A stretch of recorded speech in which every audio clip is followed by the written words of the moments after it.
Hello, everyone. Welcome to Far From Just Words. Um, Today we're talking about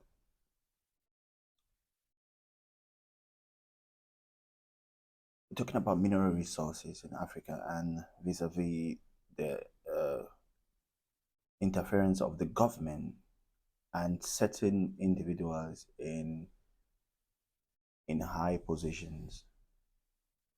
And today, particularly, I would like us to look at the case, what is happening in Nigeria right now. That will be a case study for us to look at.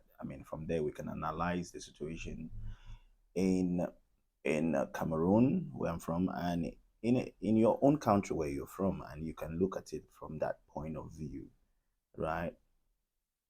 What is happening in Nigeria right now with Dangote, who just opened a petroleum refinery, which is something that growing up in Cameroon is almost like a dream, you know? So an individual owning that kind of a thing, which they haven't had for a long time.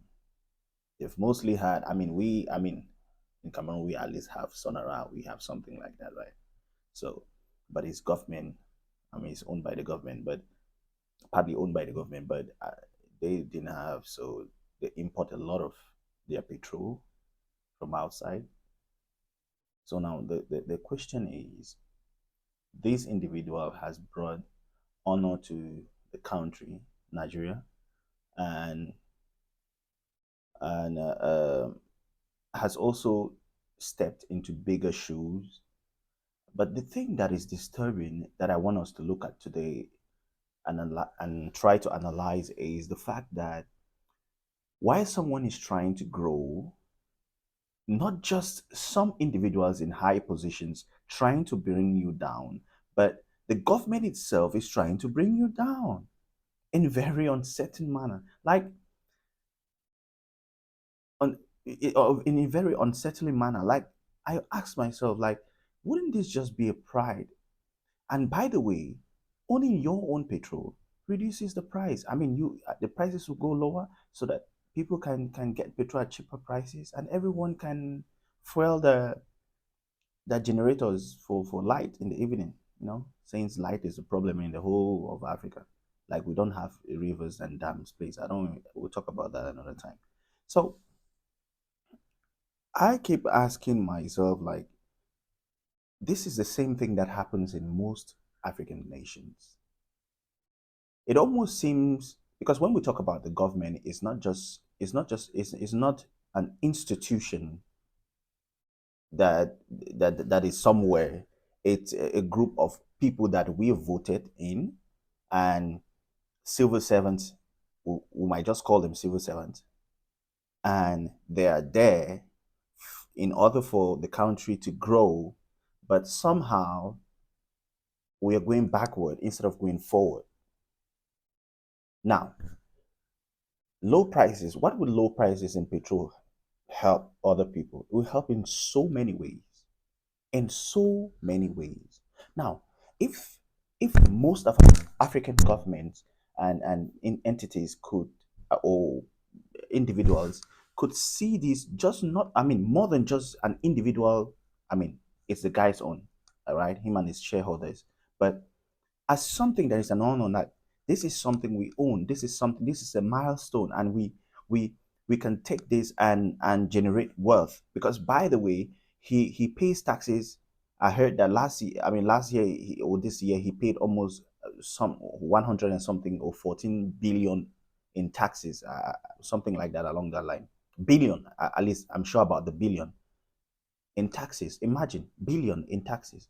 So tell me something, is that not an advantage for us, for any nation to have that kind of a thing? Because he's fueling the government coffers. He's fueling the government coffers. Imagine in a nation where not just petroleum, we have car manufacturers, like we have our own Toyota, we have our own Mercedes, right? We have our own Gucci's, because we do have boys who want to dress a little bit fashion, right? We have our own Gucci's. Tellers that decide to, because they call themselves these days designers, but we just that still tell us when it comes to us Africans when we speak our English. So the fact that, because I don't know, understand how it becomes evil when an entity that is voted in, that is supposed to protect the people and build the nation for more than 60 years of independence. Most African nations have at least 50 to 60 years and more, as they call it, of independence, and they celebrate it every year. And yet, most of them can't boast of roads, especially in rural areas. Can't boast of roads, transport, inland transport. They can't boast of that. Not that we don't have engineers, not that we don't have PhD holders here and there. They are everywhere along the road, along the road. But now, okay, let's say it's a problem of funds, right? That's the problem we're dealing with, because we at some point have gone out there to borrow money from countries that has even become, like, to an extent that we have become a disgrace to their citizens. Because this is the thing: when authorities in their sitting on their high walls go to do nonsense on the behalf of their nations, it doesn't really touch them. It doesn't really make them feel bad, because I mean, you're from your conference hall to your beautiful hotel to your lunch, to the cafeteria. You're with the other people, shining faces. You don't really get to understand, because that place where you came for the conference, if you walked on the streets and you went to the other places and met other people from your country, maybe you might understand something. Because the extent to which we have loaned or borrowed money from other nations, so much so that their citizens see our race as trash because of the failure of the authorities we have. So everyone is nicknamed dumb or shithole because of their mistakes. So I keep asking myself, like, are we all that dumb? Like, are they that dumb because they're the ones sending their kids these days to Harvard and Swedish schools and Switzerland and boarding schools in Switzerland and all these big schools? They have the money, and yet there is no change. We haven't had cure for cancer. I mean, that is another thing. Apart from the industrialization, petroleum and this, and car manufacturing and this, our hospitals could be bringing in money. Because if we could fuel the government coffers, then we become rich. Then the nation becomes rich. Then the nation can use that money to develop. So why don't you let that in? Why don't you allow them to do it? I mean, you could regulate them so that they don't go out of board. Because, I mean, when someone gets too rich and sees himself like he is the only one that can do it, then at some point, even civil servants can't hold him down.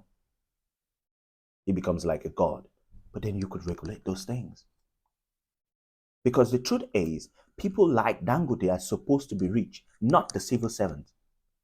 Truth be told, this thing was taught even in law. If any of you ever did law, like, it's very funny nowadays when our African politicians can stand on television and boast of the 5 houses they own in Paris, in London, in Washington. Like, really? And then I heard, I mean, there's another case study in the same Nigeria that they were talking about and the guy, they talk about money that they inherited from where. Man, this guy was a broke guy, man. The family was broken. They suddenly now you inherit money. Where do you guys always inherit money that the money wasn't always there? Look, and if only we came to this conclusion that if these civil servants actually could declare their worth before getting into those positions, we would not even listen to rubbish excuses like that. Because money that this guy, a businessman, is supposed to be rich. A civil servant might not be rich, but he's a middle class person that could live life, and his children could go to well-to-do schools, and it's okay because that's the life you choose. But now it's the other way around. The civil servant is the one sending his kids to those Harvards and places, and then the businessman is struggling with taxes and this and patent laws and this one and that one, he's barely making a living. And the civil servant's children are the one flying in private jets. Please. So, in conclusion, what I was trying to say is, it is high time that we the African governments, apart from the round tables that we have every seasons and the conferences that we send a bunch of people and spend government money to got taxpayers' money to go to those conferences from to Russia, Kazakhstan, and all those funny kind of conferences that we send people to spending taxpayers' money.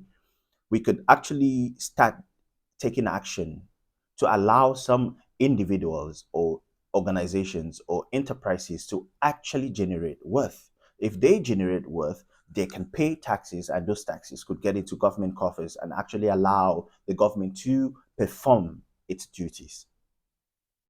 Thank you very much. This is Far From Just Words. Hey, you just watched that video. Please don't forget to subscribe to my YouTube channel, Far From Just Words. Until next time, see you.